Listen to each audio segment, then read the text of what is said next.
ইরানের বিরুদ্ধে কোনো ধরনের সামরিক অভিযানে অংশ নেবে না ইতালি। মধ্যপ্রাচ্যে উত্তেজনা নতুন করে বৃদ্ধি পাওয়ার প্রেক্ষাপটে বুধবার ৮ জুলাই এই অবস্থান পুনর্ব্যক্ত করেছেন দেশটির প্রধানমন্ত্রী জর্জিয়া মেলোনি। খবর উইন নিউজের। আঙ্কারায় ন্যাটো সম্মেলনের ফাঁকে সাংবাদিকদের সঙ্গে আলাপকালে মেলোনি বলেন, মধ্যপ্রাচ্যে সংঘাতের শুরুর পর থেকেই ইতালি এ বিষয়ে একটি স্পষ্ট অবস্থান ধরে রেখেছে। তিনি আরও বলেন, ইরানের সংঘাত শুরুর পর থেকেই আমাদের অবস্থান খুবই পরিষ্কার। আমরা ইরানের বিরুদ্ধে কোনো হামলায় অংশ নেব না।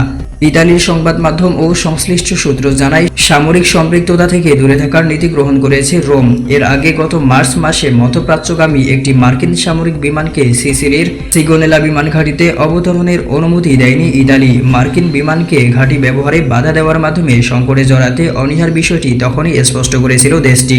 এদিকে ইরানের উপর মার্কিন বা অন্য কোনো পশ্চিমা মিত্রদের সম্ভাব্য সামরিক পদক্ষেপের বিষয়ে মেলোনির এই ঘোষণা মধ্যপ্রাচ্য নীতিতে ইতালির নিরপেক্ষ ও শান্তিকামী অবস্থানেরই বহিঃপ্রকাশ বলে মনে করছেন আন্তর্জাতিক বিশ্লেষকরা।